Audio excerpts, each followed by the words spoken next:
unbeaten fighters and major performers. I can't tell you how excited I am about this.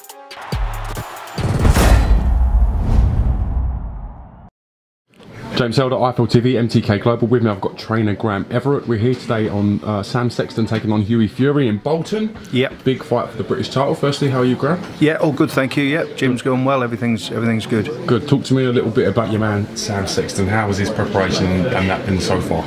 Yeah, well, I suppose I'll have to say what everybody else says. This is perfect. Everything's been really good. But to be honest with you, winning the title gave him a massive lift in his life, in his career. He's enjoying his training, probably better than he has done for many, many years. And it's going really, really well. So all I can say is we're as good as we can be at this stage.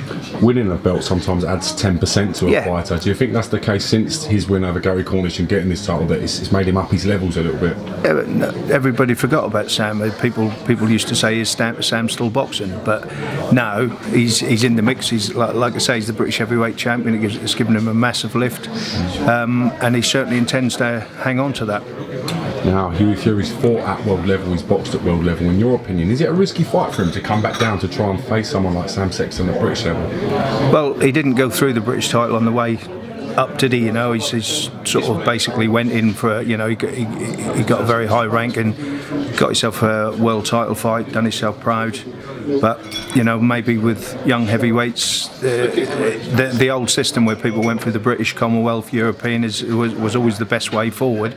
And, you know, I can't really see where fighting for a British title is a backward step. You know, it's still a great fight, Channel 5 fight. It's you know, two good boxers, and they are both very good boxers. That's the thing, and I think you'll get a really good boxing fight. Hopefully we've been underestimated. So, you know, we'll see. Hughie Fury's got a very well-known style, very good at nullifying opponents and boxing on the back foot. No doubt you've had adequate time to prepare for that sort of style. Do you think it's a fight that Sam will have to press? You would have thought so, but you know, hopefully Hughie says he's been working on his power, working on his, you know, hopefully he's going to be a little bit more aggressive. There's going to be a bit more of a change. So we'll all have to see on the night. You know, we've ticked all the boxes, we've covered everything. You've got to remember, Sam is a very experienced fighter. You know, he was a good amateur. He's you know, he's just been unlucky in his career, hasn't he? But he's beat all sorts, all shapes and sizes, all styles. Yeah, if on paper Hughie's world class, so you know it's a difficult one. But that's the fight that Sam wants. That's the one that we all want. Does Sam Sexton, in your opinion, carry enough power to take Hughie Fury out within the distance should he catch him clean? Yes, you know, listen, they're heavyweights. This power thing is overrated. You know, it's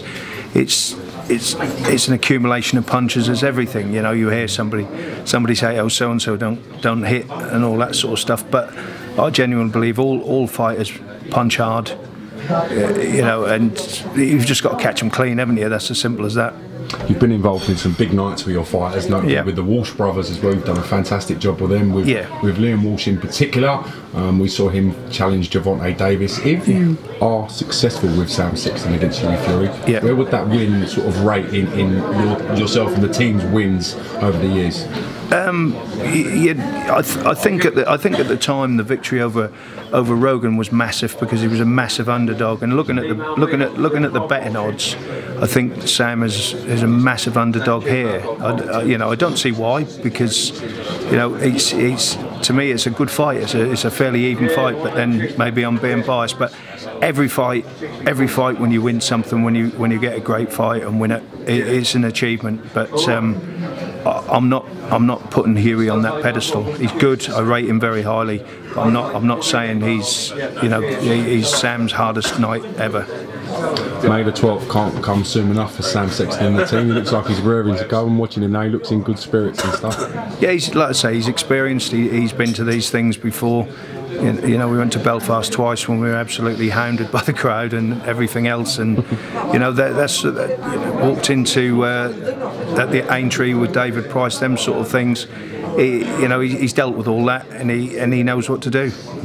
May the 12th. Before that, we've got a big fight on May the 5th in the heavyweight division. Tony Bellew taking on David Haye for the second time. Can I get your thoughts on that as a boxing man, as a trainer? How do you see that fight playing out? I think Tony Bellew wins this rematch, and I think he wins it well. Do you think it'll be more clear cut than the first fight? Do you think it'll be a decisive victory, or do you see it sort of going to the cards? I could see Tony maybe stopping him late or wide points. Boxing's in a great place at the moment. What fights would you like to see take place in 2018 that we haven't already seen made? Is there anything that you're sort of jumping at the bit at? I'd love to see Joshua and Wilder. I think that's a great fight.